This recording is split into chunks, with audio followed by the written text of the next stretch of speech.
Welcome to What? That Old Queen, a candid and adult take on queer life quandaries at a certain age, so please listen at your own discretion. Presented by Bernie and Tommy, their views are their own and in no way reflect those of any service you may hear this program on. Now, let your ears be upstanding for the Old Queen.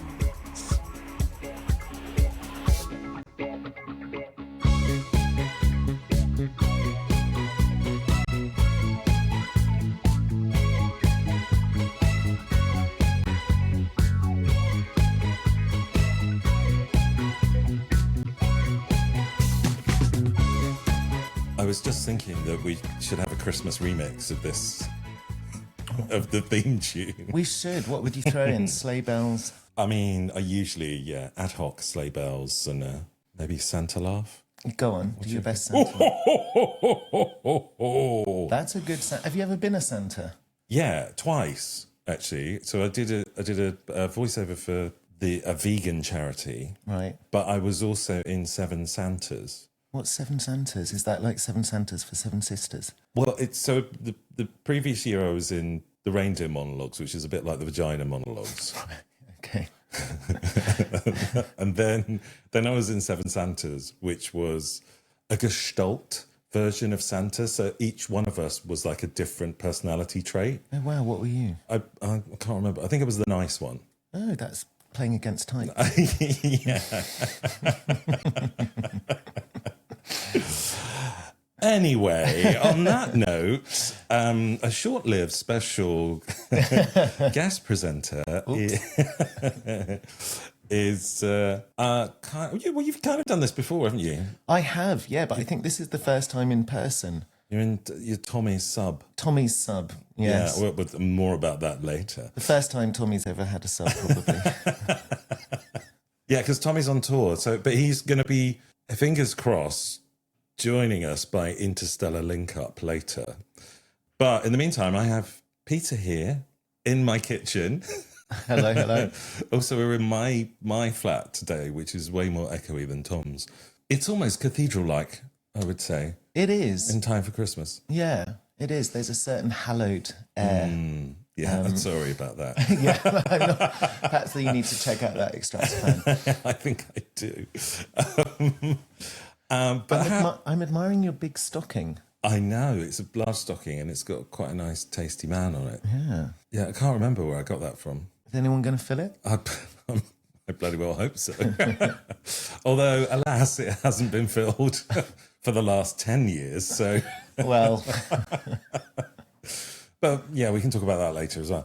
But how are you? What are you up to? You're in MoulinScrooge. I am indeed. I am appearing in the Wardrobe Theatre's alternative Christmas show this year. I think we've done about 4 weeks already, continuing to January. How are you finding it? It's been great fun, actually. It's been a wonderful process to make, and I kind of think it's almost the perfect part for me because it's there are a lot of similarities between Scrooge and I. I've come to learn in this process. So the show's taught me a lot about myself. Have you been visited by 3 spectres? I'm awaiting any sort of visitation at the moment.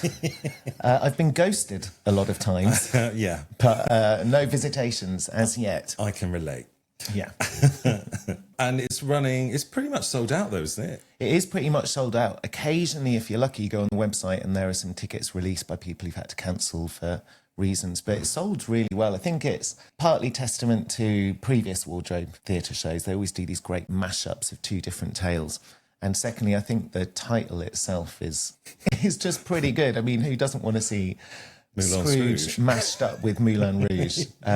There's so much delightful material to mine, and we've definitely tried to mine the most of it. 2 of my favourite stories. Really? Yeah, I love Moulin Rouge. Yeah. And I've always loved Christmas Carol. It was the book that I read the most when I was a kid, apart from Dracula. Oh, wow. Don't know what that says about me.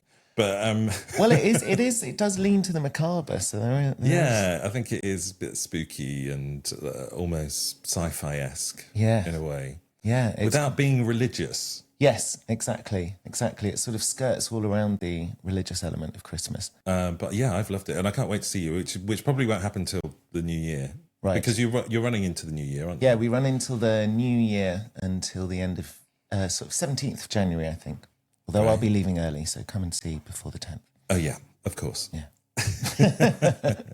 Though it will still be good without me. And then what are you doing when you leave? Because you're doing something quite fabulous then, aren't you? I'll be jumping on a cruise ship to Tenerife. So a very short little journey with another show I do called Murder She Didn't Write.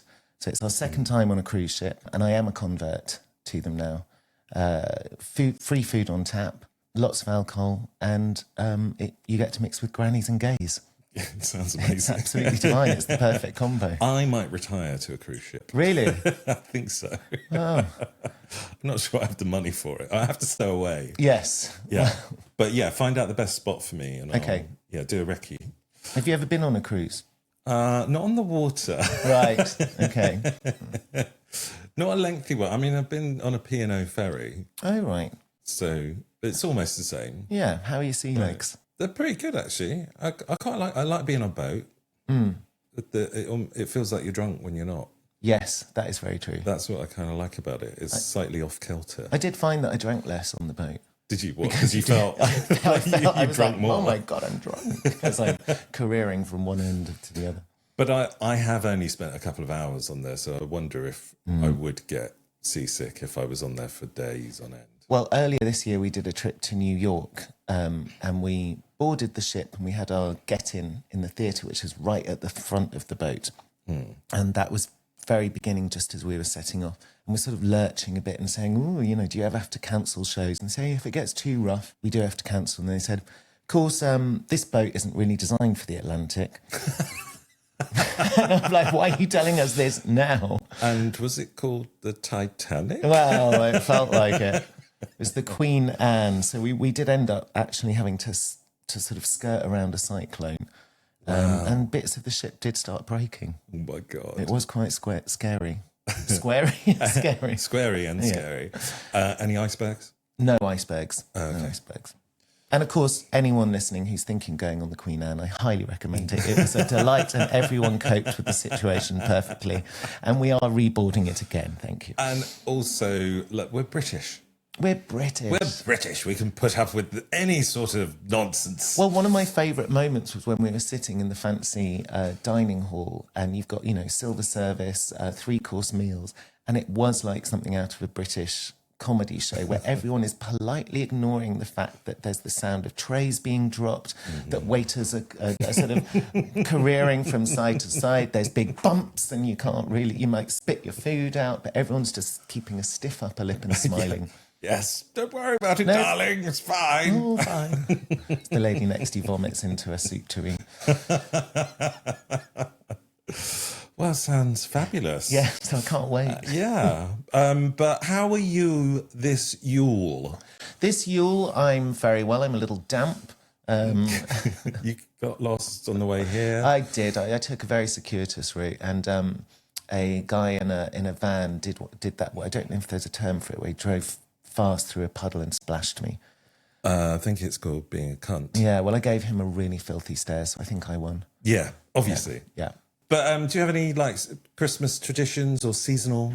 My Christmas traditions tend to be avoiding mince pies for as long as possible. I tend to last out until about Christmas Day when I'm forced to eat one. Do you actually like them? No. Oh, okay. No. I think I don't really have many traditions at Christmas. Mostly I think it's avoiding it. Which is quite hard when you're in a Christmas show. Yeah, but I think, doing a Christmas show is almost like a tradition for you now, isn't it? It is, actually. Because you've been in Panto. I've done Panto, which I thought I'd dread, and actually it was quite delightful. Yeah. Yeah, seeing all these little children look really happy and then boo you. I think I like being a villain in a Christmas show. And is Scrooge... I mean, obviously he is a villain, but he gets redemption. I would say that my Scrooge definitely has a backstory that probably isn't from the book. Right. And maybe I've brought a little bit of myself to Scrooge. Okay. And the backstory. And maybe his story of redemption is also about escaping repression, Yeah. Good. which is quite fun. It sounds fabulous. Do you have any Christmas traditions? I mean, let's talk about them later. Yeah. So, I've not really given much thought, have I? I do have one Christmas decoration I put up every year. yeah. Yeah, it's a little angel made out of coconut shell and grass. Okay. So it's not very festive. Kalakaliki mucka. Yes. Say that again 3 times. Kalakaliki mucka. Kalakaliki mucka. Kalakaliki mucka. Oh, wonderful. It's like the Hawaiian happy holiday Ah. greeting. Oh, you learn something new every day. Have you never No, heard the song? I've not been... No. Kalakaliki mucka is the thing to say in a Hawaiian holiday. What on earth was that? I think that was a visitation. I think it started. Someone's coming to teach me the error of my non-traditional Christmas ways. I think so. Right, but so, well, would you fancy coming into the Cabinet of Curiosities with me I would love to. and seeing what the like the origins of Christmas are? I'd love to. Yeah, okay, great. So I'll just open the door.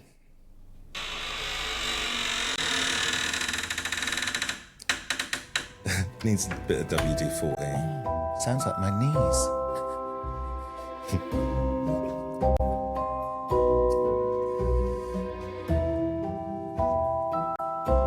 I quite like the jingle for this because it almost sounds a bit Christmassy. It does. Bling. So I've written, in the loosest possible terms, something about the history of. I was thinking about where, like traditionally, where did Christmas come from? And I think we've done this in previous Christmas episodes, but this is a mix up of different things. But I wanted to have a queer leaning on it. Is it queer? Were those old traditions queer? Because we know that there's queer washing and everything. So maybe a lot of the things that were queer about it. It's another visitation. It would Is have that to Tommy happen trying to today. get in? It might be. He's heard my opening and he's like, this cannot go on. It's a vampire at the window. But yeah, I wanted to see if there was any kind of queer leanings of Christmas before it was Christmas, or were the origins of Christmas, really. So midwinter has always been the year's loophole.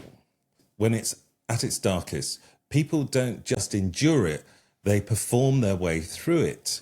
I mean, you do. With candles, feasts, costumes, literal or social, and a temporary loosening of normal life. That's the queer link running through all of these things here, because I think something that was prevalent with many of these things was like swapping roles and being like an alternative version of yourself, which in itself is kind of queer anyway. Yes. Is it? But it's not really an ancient pride, but familiar themes of stepping outside the script, community as survival, and role reversal. The world turned upside down for a moment. Oh, I like that. So, do you want to do Saturnalia? I shall indeed.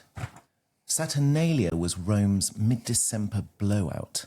Work paused, people feasted, joked, and leaned into a rules-loosened vibe. The festival is famous for inversion-symbolic role-switching and the sense that hierarchy could be mocked, plus very recognisable holiday details like gift-giving and candles/lights. The gay angle is that Roman sexuality wasn't gay-straight identity like today. It was more tied to status and masculinity expectations. So a festival built around playing with roles and respectability feels especially queer-coded. It's basically calendar-approved camp. My life is calendar-approved camp. Or maybe disapproved. I don't know. But there is a campness around especially like gay groups coming together for parties. You get your Halloween party, don't you? You get all of that. Topping the fairy. Topping the fairy. Yeah, and also like the term campus Christmas. Yes. So that's another reason why I wanted to try and link it in. But it's interesting with the Saturnalia because it was like with a lot of these historical societies, they didn't necessarily mind about, like, particularly with men, like same-sex relationships. but you weren't allowed to be the bottom or the feminine or the sub. Yeah. You had to be like the top or the mask. Yeah, it was So, and that happened kind of almost across the board with a lot of this stuff. It was fine, but you couldn't be like the feminine one. No. And it's similar to the Viking one, which is coming up in a minute.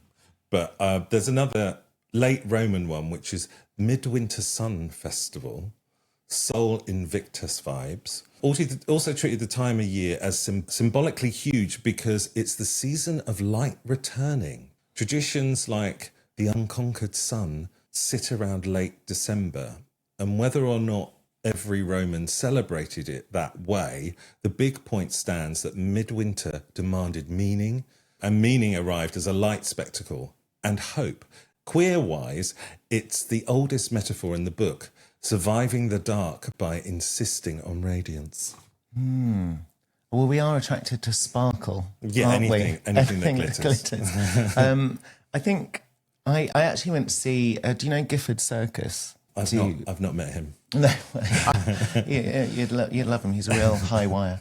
But it's it's a very sort of traditional circus. It's based near Stroud, and they travel around. They've got a travelling show they do in the summer, but this year they've got their first Christmas one, and I went to see, and it's all based around this sense of the midwinter sun and old pagan traditions and the wassail, and it's really, really quite spectacular, and there are real, very beautiful queer moments in it as well. I think it's sadly sold out, but I'm sure it'll be back next year, and I highly recommend going along to that. And it was lovely to be there and see families sort of celebrating, enjoying this, and it did give me this sense of sort of history and ritual, which was quite beautiful. That was probably the most Christmassy thing I've done, and it was genuinely quite magical. That's nice. That's maybe what we're missing. Yeah, but if a sense of history and ritual rather than the massive spend fest that goes on these days. Yeah, I think that's what I get put off by, is all the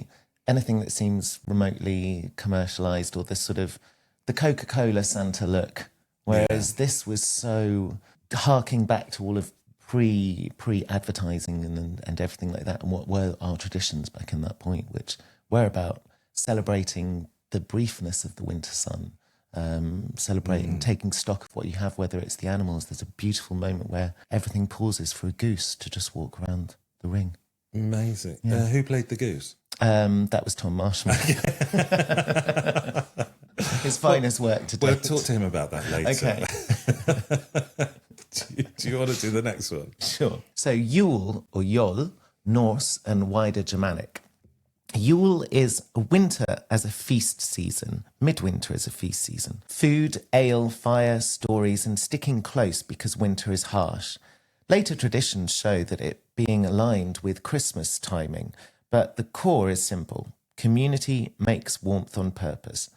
The queer gender link here is that Norse culture has strong masculinity codes, so when something blurred gender roles like Seor, which is magic often coded feminine in the sources, it created tension. That's a very familiar queer pattern. The stricter the gender rules, the more visible the moments when someone crosses them. Yeah, because they used to have like female warriors, and that was all right. Yeah. But if a man wanted to do magic, which was seen as a weaker art, female enterprise, then they didn't like it. Yeah, and that link with magic in potions and so forth versus fighting with guns and everything carries through. I mean, everything, I do a lot of murder mysteries, and Agatha Christie, it's always the assumption that if it was poison, it was a woman. Yeah. Because that's a woman's art, the art of mixing and magic and potion. And so those codes still exist today. But it's more intelligent, isn't it? Oh, God, yeah. To do magic and potions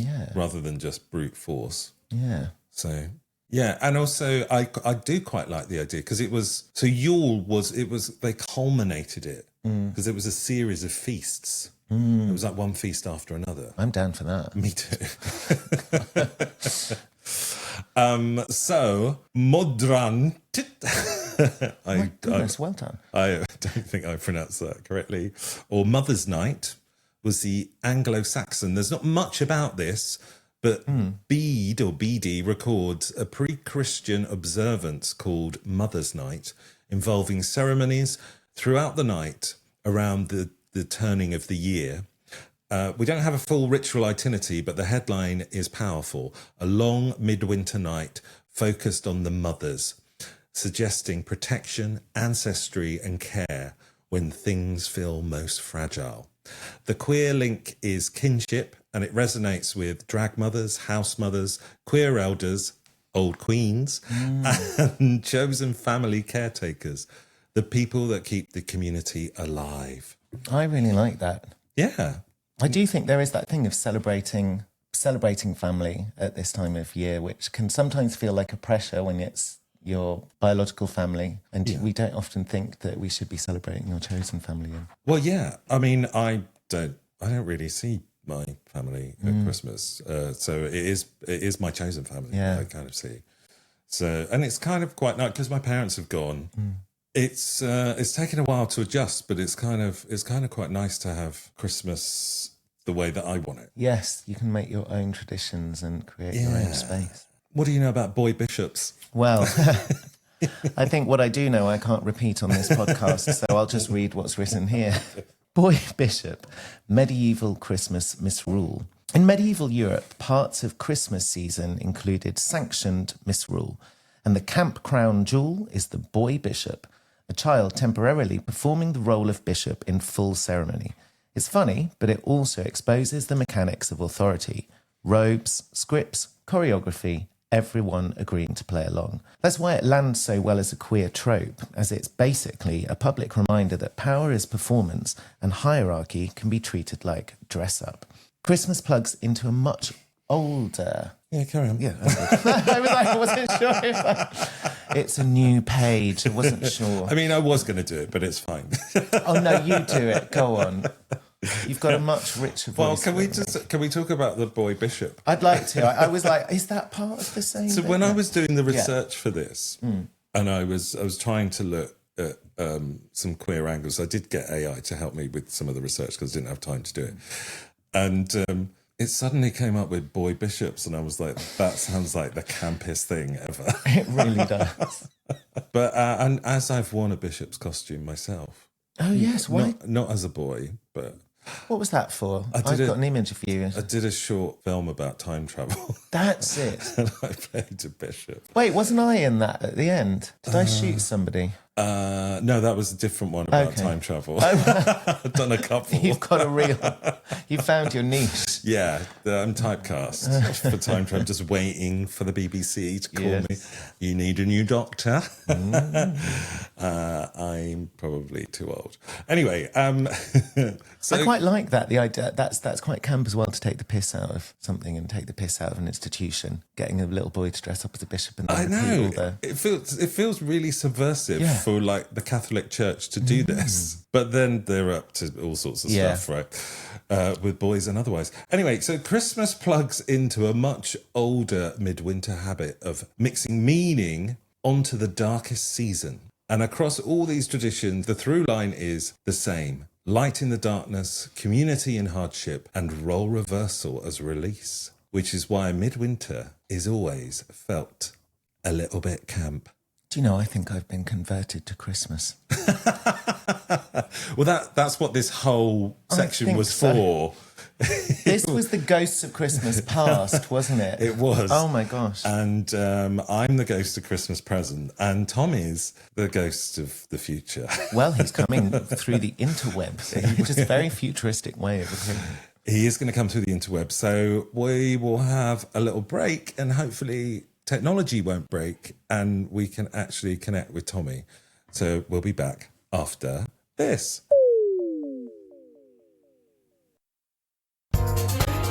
So we're back, and we've got a really special guest, haven't we, Peter? Who could that be, Bernie?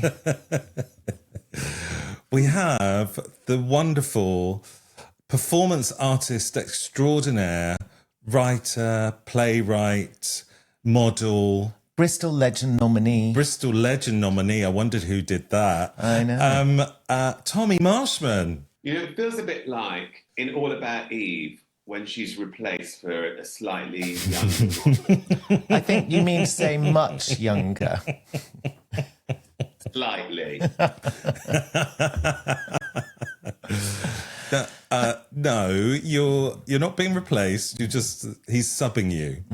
Have you got a filter on, Tommy? No, does it look like I have? No, but could you put one on, please? It'll make this next bit far more pleasurable.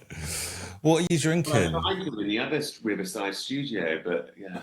Yeah. What are you drinking? I'm having a cup of tea. A cup of tea. We've got some water and a Baileys. Oh, how nice.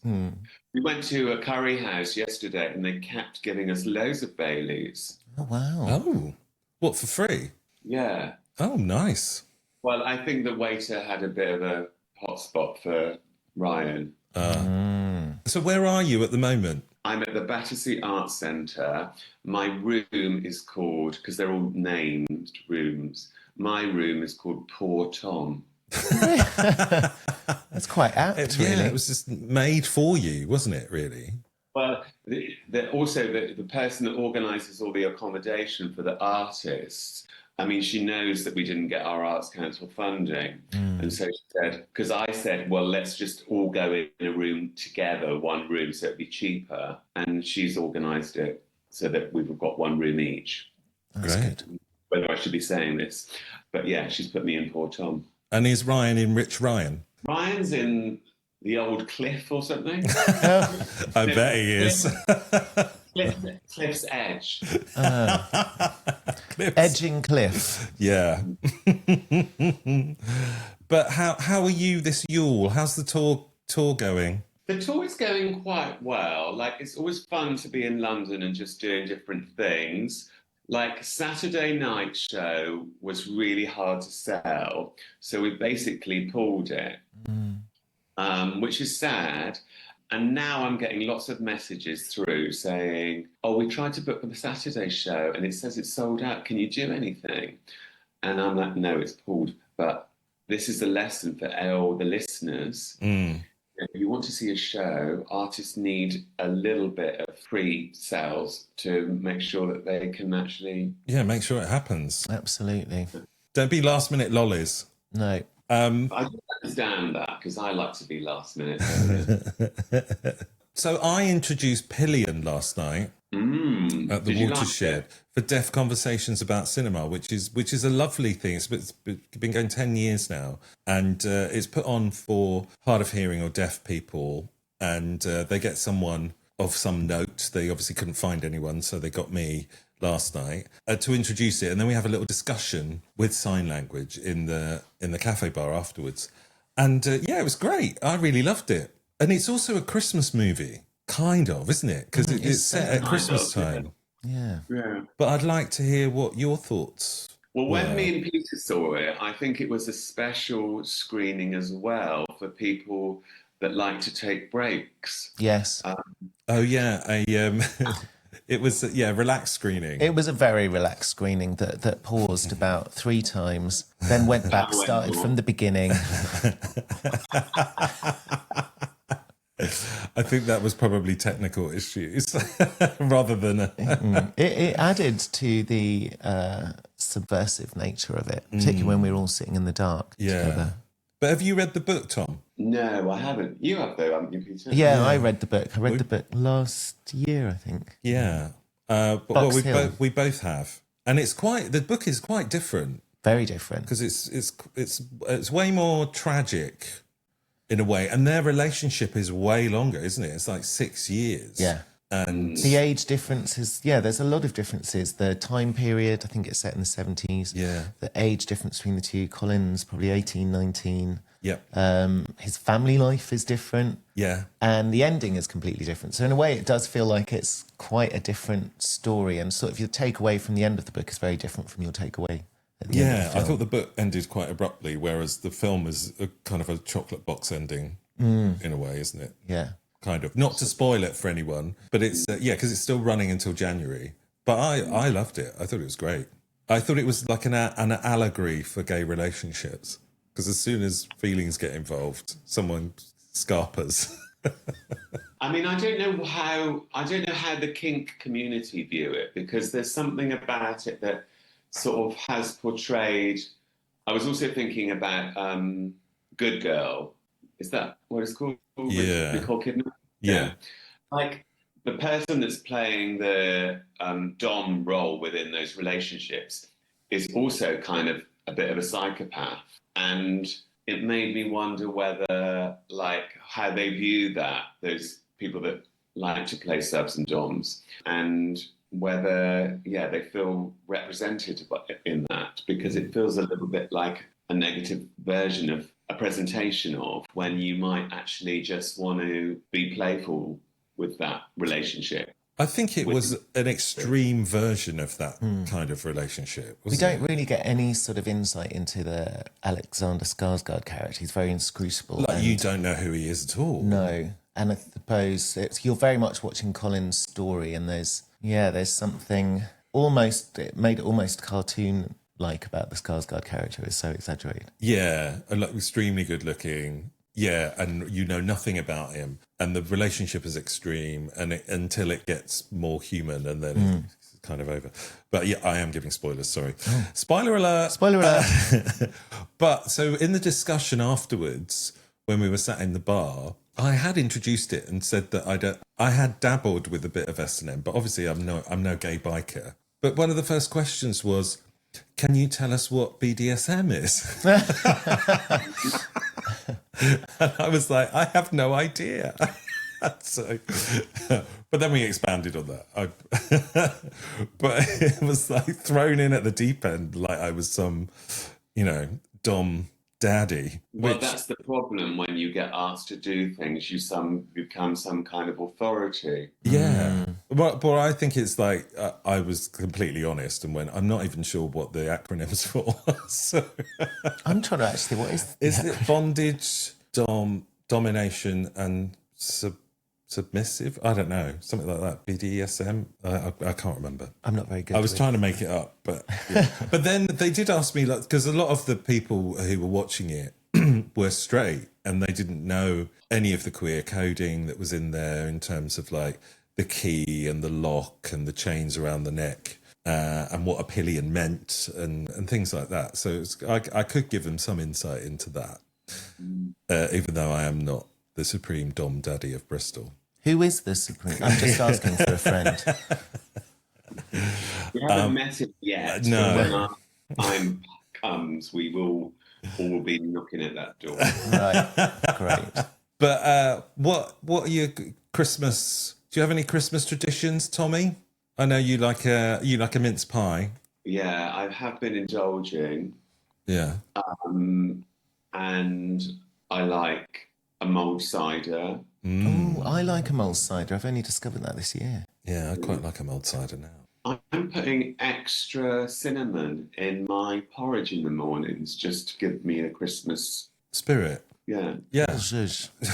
Yeah, I like it all, really. I've got a Christmas tree awaiting me when I come back to Bristol, and I've ordered some vintage decorations from Vinted. Oh, lovely. Nice. Are they particularly queer or not? There's like a couple of Santas that look queer, actually. Okay. I bet there is. I feel you're a vintage decoration, Tommy. Well, I'm going to take that. Oh, look, you zoomed in.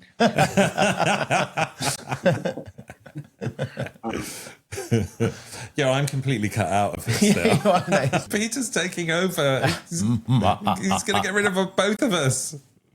Well, that's what's going to happen next. Yeah. Well, shall we do some Queens of Agony before we get foisted out of this Zoom room by Zoom? Sure. Let's do it. Did you hear that? Oh, great. Everything's working then. Great. You're hearing everything. Okay. Anyway, dear old Queens, does anyone else do this at this time of year? Use dating apps like an advent calendar. Every day in December, I count out the days or thereabouts and open one new profile and see if they'll meet. I save the closest one for Christmas Day because it feels festive and obviously more convenient. The problem is, it's hit and miss. Some days it's a hottie and some days it's a man trying to sell me crypto. It can add to building a backlog of disappointment, but I'm wondering if the old queens have ever thought of using the apps in this festive way. So dating apps as an advent calendar. It's a very novel approach. I suppose it would work for the indecisive. Yes. And I suppose there's something about opening yourself up to possibilities you wouldn't ordinarily consider. Would you do it?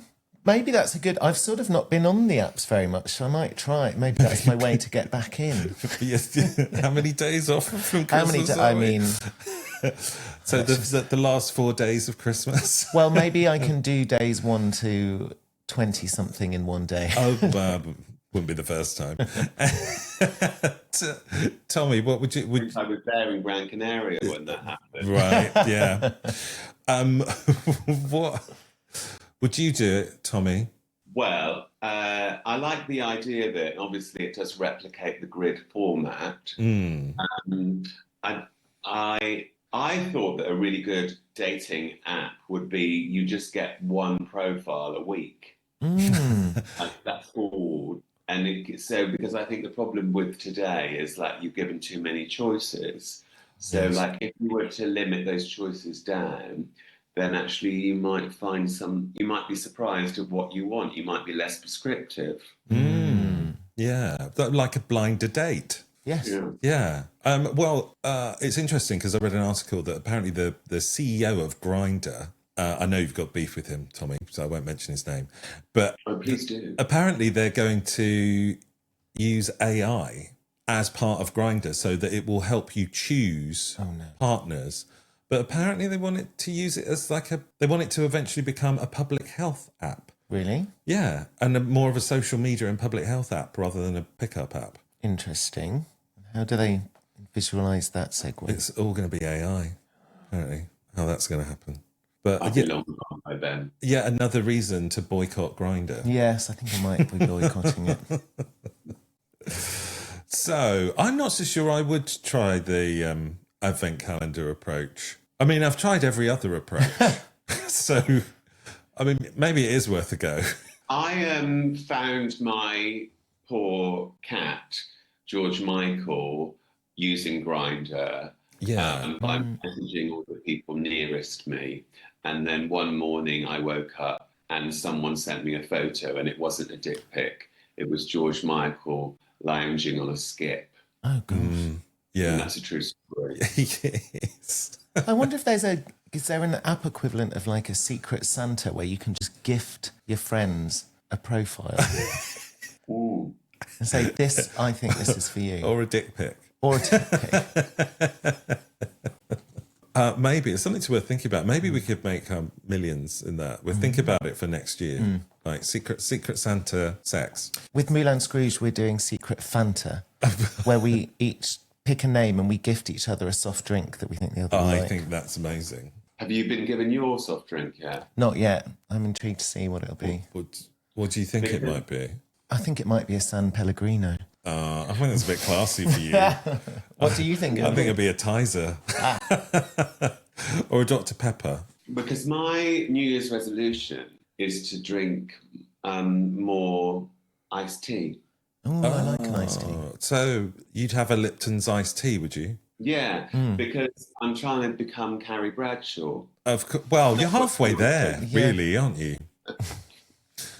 Why don't you read out the next one as guest co-presenter? Oh, go on then. Dear old... And you can do different accents. What accent shall I do? Just your normal one. All right, then. Okay, damn it.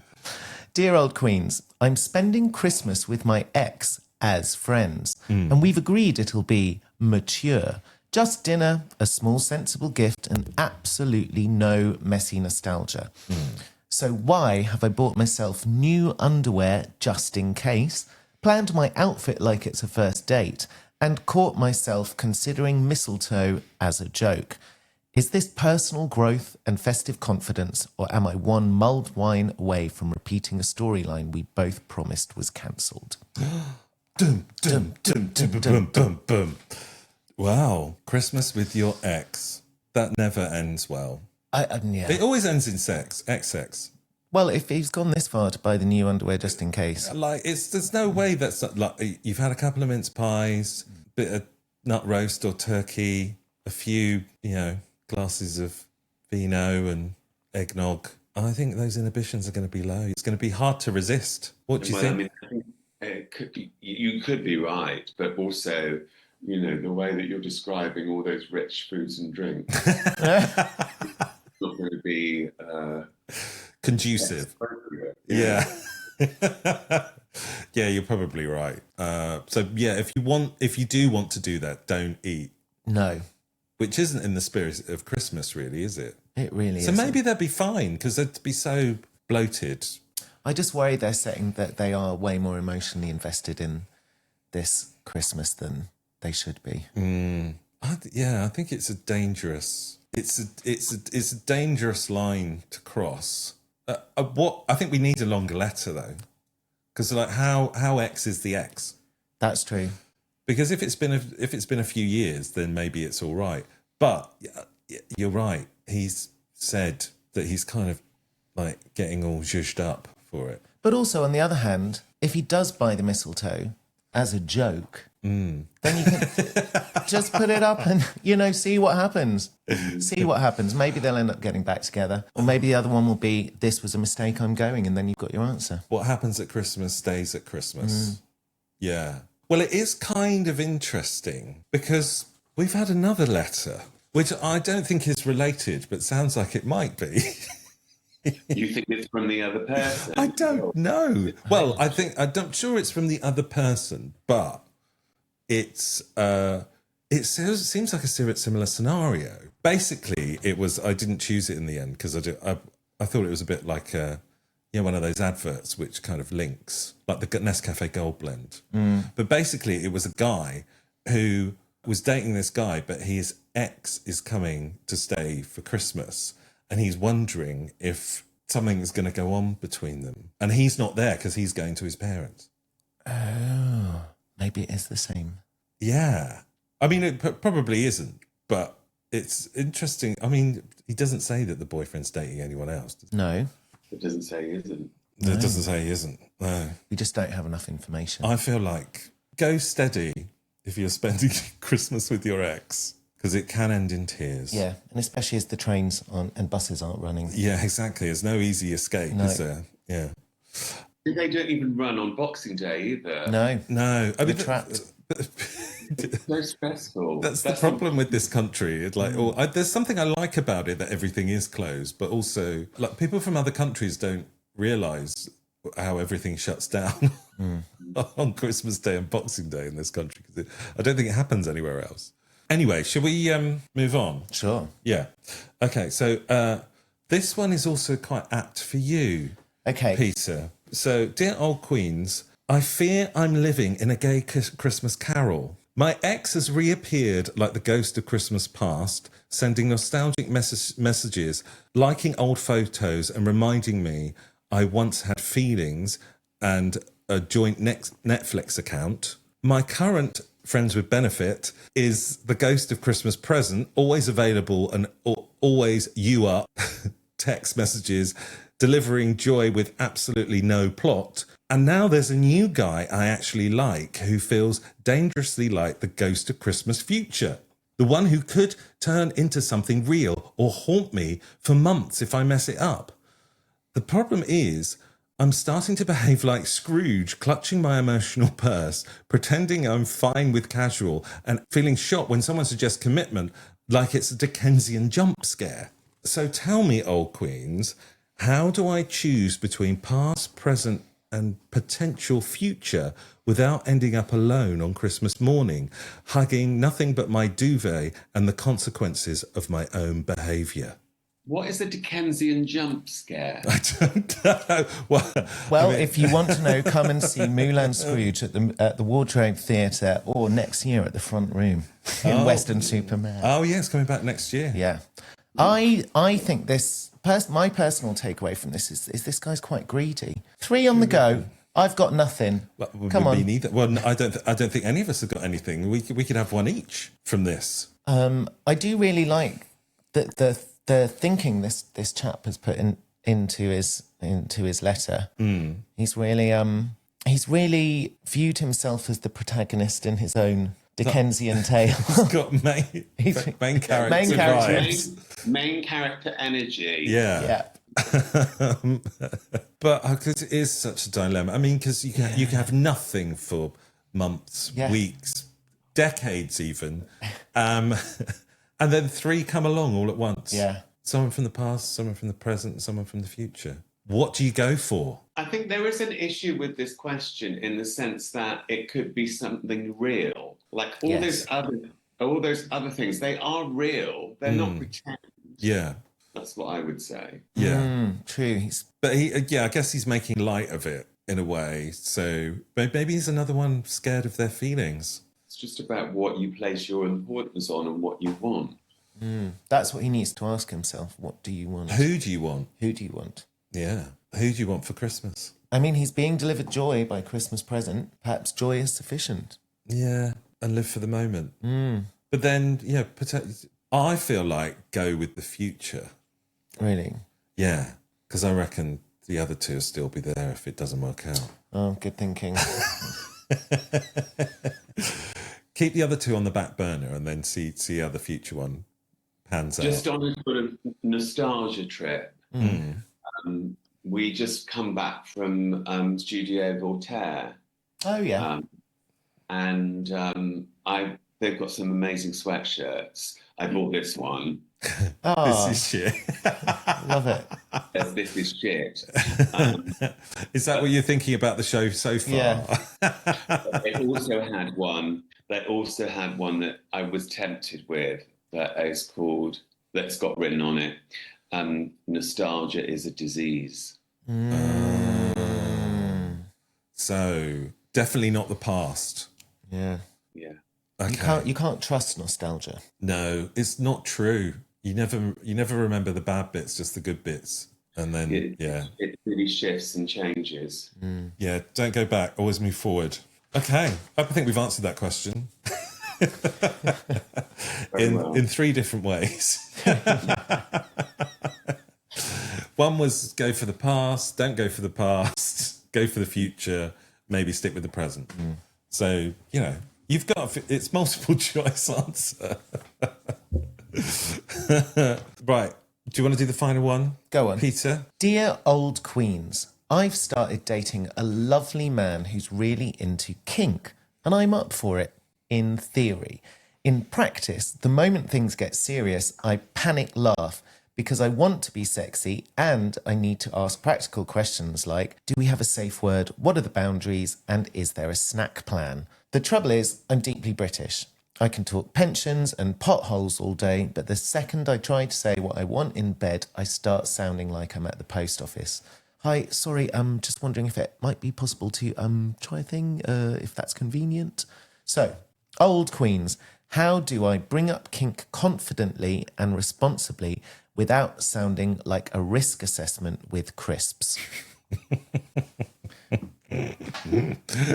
I would ask if he can do accents. Yes. Is that one of your kinks? What do you think, Tommy?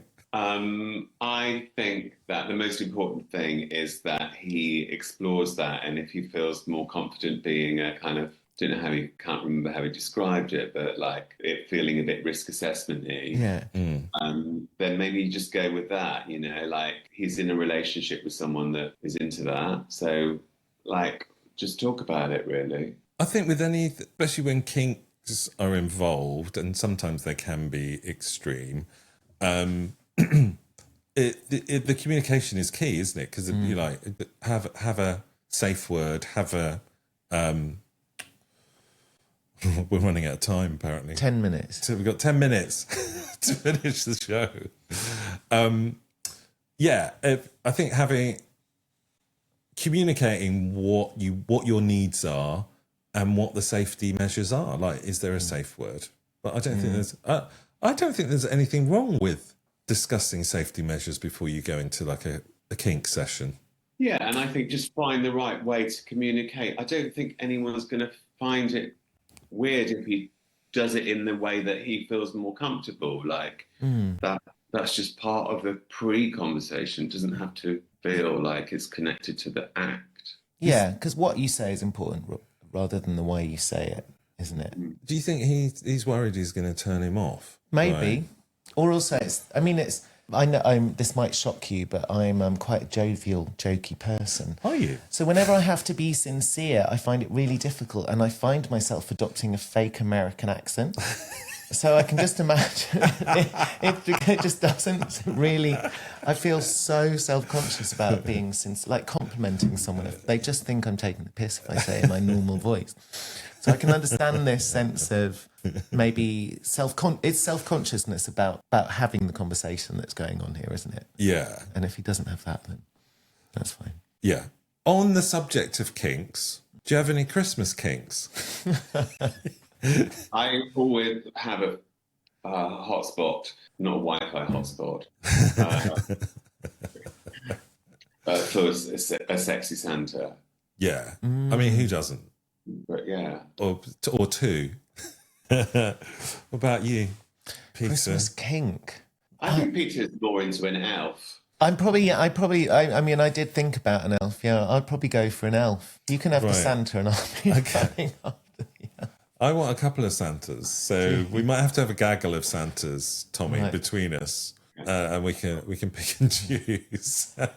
We just heard earlier that Bernie's been a Santa twice, and I think both you and I have been elves, haven't we, Tommy? Okay. Yeah. So maybe the elf, never the Santa. Yeah. So this time next year we can do Christmas special, and you be the elves and I'll be the Santa. All right. Okay, great, cool. This episode's called We Three Queens.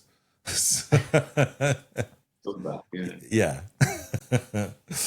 What have we got then? What do you mean? What we got? Well, you're supposed to have frankincense, myrrh, and Oh yeah, what are we carrying? I've got Baileys. I've got poppers. What have you got? I have got During this episode, what I've been doing is meticulously peeling off my hair from my hairbrush. Oh. So Is anyone interested in that? Have you made a human hair wig? Is that what you've got? Keep it. Give it to me, and I'll make a little doll. Make a merkin. Voodoo doll.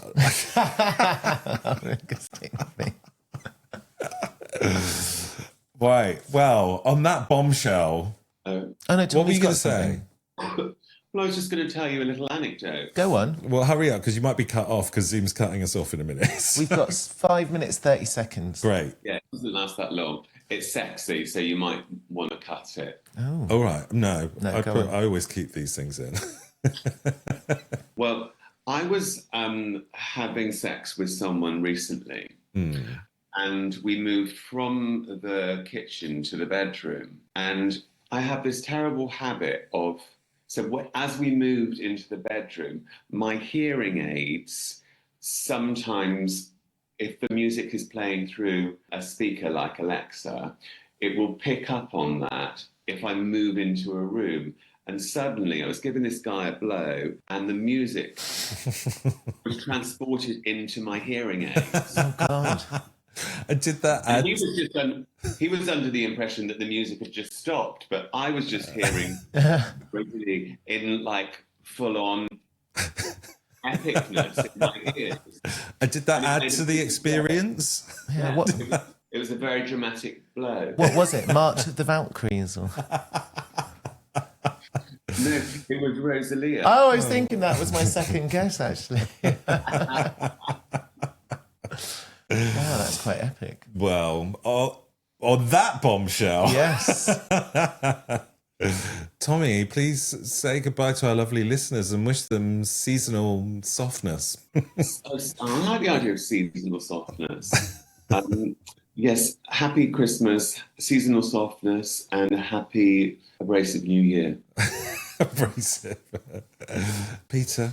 I want to thank everyone involved today for bringing to me the spirit of Christmas and warming my heart. So I wish everyone happy midwinter sun, Saturnalia, and Yule.